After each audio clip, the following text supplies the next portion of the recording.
Se vede pe această fază. Până la urmă, până una alta, regulile jocului sunt aceleași, indiferent că jucăm că suntem în Anglia, în Spania, în România sau la Cupa Africii. Faultul e fault. Faultul, acțiunile de genul acesta.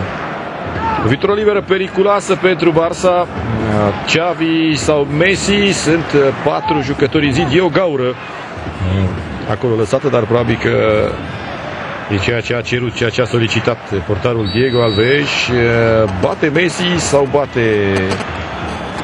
bate Xavi. Xavi cu dreptul sau Messi cu stângul. Messi trage, scoate Diego Alves în 2 timp. N-am mai văzut o schemă de genul ăsta. De regulă se trăgea direct o astfel de lovitură. Și știi ce ar fi însemnat dacă marca Messi? După foarte multe meciuri primea o pasă de gol de la Xavi. Bună. Da. Dacă se putea considera aceasta o pasă de gol totuși. Până la urmă era pasa. A alunecat Messi. E destul de rece la Barcelona, destul de frig. Aproape de 0 grade, 5 grade. Bun, 5 grade la Barcelona sunt un fel de minus 5 la noi. Pierde Mathieu în fața lui Mascherano. Offside acum, poziția din care vine Messi. Messi cu un nou look, am putea spune, pentru această partidă. S-a bărbierit, au remarcat asta și ziariștii spanioli. Spuneau că l-au văzut cu mare poftă la antrenamentele Barcelonei din ultimele zile. Pasează Adil Rami, de această dată bine pentru Albelda. Iată, au trecut aproape 27 de minute din această întâlnire dintre Barcelona și Valencia. Deocamdată nicio fază specială în dreptul lui Jeremy Mathieu. Francezul însă parcă este un alt fotbalist pe Mestalla. Și caută parcă mai mult decât altădată zona centrală. Anticipează acum Puyol, minge care îl caută și îl găsește pe Alexis Sanchez. Să vedem pe Cilian, trage la prima bară, cumva în genul ocaziei pe care a avut-o Valencia ceva mai devreme, ocazia lui Feguli la colțul scurt. Era destul de greu. Iată ce viteză are Jordi Alba. Încă o dată șutul lui Messi. Șutul n-a fost tare, n-a fost puternic, dar a văzut târziu Diego Alves. Corner, nu lovește cu capul Puyol. Puyol a marcat golul Barcelonei în meciul tur după o lovitură de colț. Și a fost o reacție atunci a lui Guardiola, o reacție nervoasă pe care a explicat-o presa catalană. De fapt, televiziunile catalane i-au citit pe buze lui Guardiola ce a zis. Îi reproșea celor de la Valencia terenul pe care nu l-au tuns, gazonul foarte înalt. O intrare hotărâtă, însă corectă. Recuperează cei de la Valencia. Pasa lui Jonas era pentru Banega. Abidal a fost atent. Piqué rămas în jumătate adversă. Pasă pentru Fabregas. Minge către Messi. De această dată am văzut o intervenție foarte bună. I-a aparținut lui Victor Ruiz. Banega pentru Jeremy Mathieu. A ajuns în partea dreaptă. În stânga se află acum la această fază Aduriz. De fapt, în centru se afla Aduriz. Pinto a avut o intervenție bună. Urcă Puyol imediat, foarte mult urcă Puyol,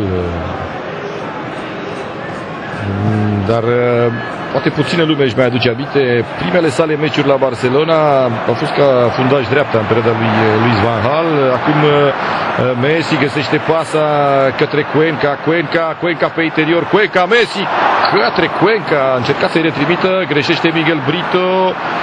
Fabregas era în offside, Alexis Sanchez s-a răzgândit Fabregas. Miguel Brito nu pare într-o zi tocmai bună în acea bandă dreaptă. Din nou Xavi, pasă greșită a lui Xavi. Nici Xavi nu pare suficient de limpede în această seară. Multe pase greșite date de Xavi, ceea ce nu prea este în obișnuință. Despre Thiago se spune că este urmașul său în echipa Barcelonei, iar Thiago a reușit cifre extraordinare meciul cu Sociedad, 89 din cele 98 de pase date au fost corecte. Puyol pentru Thiago. Thiago controlează foarte frumos balonul, o pasă pentru Xavi. Xavi, din nou Thiago, minge către Messi, agață balonul Victor Ruiz. Nu, n-a fost Victor Ruiz, ci Rami. Cred că era și într-o ușoară puție de offside Messi, dar a continuat acum foarte frumos Ever Banega. Și-a depășit șeful de la echipa, și-a driblat șeful de la echipa națională, El Jefecito Mascherano, depășit de colegul său din linia de mijloc a naționalei Argentinii, Banega, atunci când joacă cei doi, evident, împreună. Dacă ar fi rămas în Argentina, ar fi fost protagoniștii superclasicului dintre Boca și River. Banega a jucat pentru Boca, Mascherano pentru River. Bun, asta acum nu prea, că River e un pic în a doua divizie. Alexis greșește un pic preluarea. Ar continuă pressingul și iată ce se întâmplă.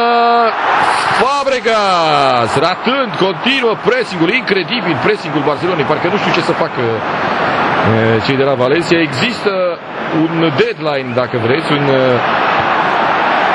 termen limită, un timp limită de pressing, 5 secunde.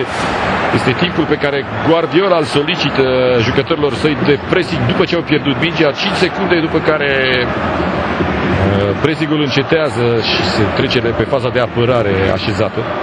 Mă întreb cine numără. Da, m-am întrebat și eu cum numără jucătorul. Probabil că timingul lor funcționează altfel decât al nostru. Există un timing interior.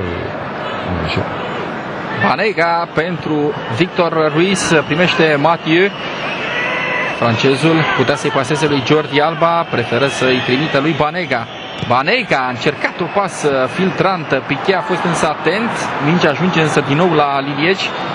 Albelda este acum la minge. Albelda pentru Victor Ruiz. Valencia este denumită campioana muritorilor în Spania. Cea mai bună formație după Barcelona și Real Madrid. Și probabil că și în acest sezon va termina pe poziția a treia, o poziție care i-ar asigura calificarea direct în grupele Champions League. Și iată ce s-a petrecut mai devreme. Neglijența celor de la Valencia. Victor Ruiz a vrut probabil să combine cu Banega. Fabregas a ajuns la minge. N-a tras foarte sănătos Fabregas. Din nou el, l-am văzut pe Messi la un moment dat, puțin mai devreme, mult mai aproape de propria poartă decât de poarta adversă. De altfel nici acum nu prea îl vedem în cadrul pe Messi. Acum este undeva la centrul terenului, priviți-l în stânga.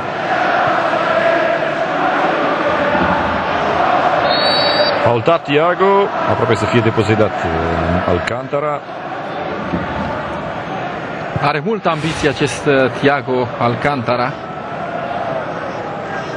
E un fotbalist special, un jucător despre care s-a spus în vară că ar putea ajunge la Arsenal în tranzacția în urma căreia, să fie inclus în tranzacția în urma căreia Fabregas să fie transferat pe Camp Nou. Până la urmă, iată-i colegi în această partidă, ca și în alte meciuri susținute de catalani în acest sezon. Mascherano pentru Messi, Fabregas îi trimite lui Cuenca.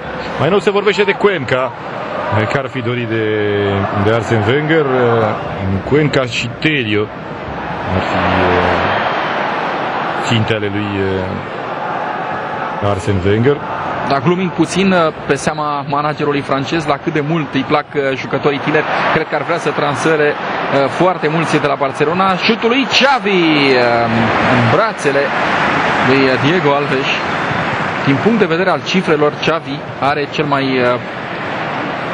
cel mai bun sezon al său la Barcelona. Are 6 goluri marcate. Faultat aici Xavi, primește Messi. Același Xavi lângă el. Cuenca deschide mult jocul, Cuenca. Și Cuenca, Alexis Sanchez pe poziție de vârf acum. Este Fabregas cel care joacă în banda dreaptă. Piqué. fost protagonistul unui reportaj amplu în ediția de luni a cotidianului El País, Gerard Piqué. Multe lucruri absolut inedite despre fundașul central al Barcelona aflat acolo. Pas acum încercată de Aduriz către Jonas, un pic cam tare a lovit Aduriz acea minge, dar de câte ori Barcelona pierde mingea, se declanșează contraatacuri periculoase ale Valenciei. Pauză în derbiul din Italia, meciul de cupă din Italia de pe Digisport 2, 0-0 Milan-Juventus, prima manșă în semifinalelor Cupei Italiei. Jonas acum la minge, recuperează pentru moment Thiago. Miguel trimite greșit, aștepta balonul Aduriz. Noi îl vedem pe Miguel, aflat într-o formă foarte slabă, are varianta de înlocuire pe bancă Unai Emery, este vorba de Bruno Saltor. Cine știe, poate îl vom vedea la lucru în repriza secundă acestei întâlniri. Abidal îi trimite lui Xavi, din nou Eric Abidal. Aduriz este la pressing, însă nu poate face nimic de unul singur. Thiago se descurcă din nou foarte bine. Messi pentru Fabregas acum. Primește Alexis Sanchez, va încerca să depășească pe Victor Ruiz. Trimite bine pentru Fabregas. Fabregas încearcă o acțiune pe cont propriu. Fabregas! Diego Alves intervine încă o dată. Nu l-a atacat nimeni pe Fabregas și a spus că ceva de genul, de ce nu?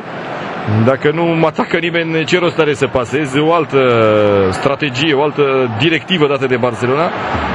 Pasa lui Alexis. Din nou Cilianul, Puyol, Xavi, un atac oarecum static al Barcelonei cu acea poziție dintr-o parte în alta. Și ajunge mingea la centrul terenului, la Mascherano. Spuneam o altă idee a lui Guardiola: dacă nu te atacă nimeni, nu pasezi. Se pasează doar dacă ești atacat, atunci își are rostul pasa. Jordi Alba pentru Feguli, aleargă Jonas, dar și Piqué era în zonă. A reușit să respingă fundașul central al Barcei. Încă o dată ocazia lui Fabregas, a doua ocazie a fostului jucător de la Arsenal după ce a deschis scorul. Iar treia intervenție foarte bună a lui Diego Alves. De partea cealaltă, nicio intervenție a lui Pinto. La cele două ocazii ale Valenciei a fost nevoie de portarul catalan. Mathieu centrează pentru Aduriz. Primul la minge este Eric Abidal. Aduriz pare mai rapid decât Soldado, însă nu are forța de pătrundere a titularului de la Valencia și nici capacitatea lui Soldado de a intra în combinații cu colegii săi. De multe ori vedem cum este trimisă mingea pentru Soldado, iar acesta așteaptă jucătorii din bench să apară pentru 1-2-uri. O absență importantă cea a lui Soldado, tocmai într-un joc important. Cupa devine brusc importantă și pentru Barcelona, care are puține șanse în campionat. Acum pasa pentru Alexis Sanchez, de văzut dacă va trage Thiago, nu o face, preferă pasa către Messi. Messi scos foarte bine de Jeremy Mathieu. Thiago a marcat un gol, poate vă amintiți, telespectatorii de pe Digisport 1, astă vară la campionatul european de tineret, de la o astfel de distanță, dar era statică faza, era lovitură liberă.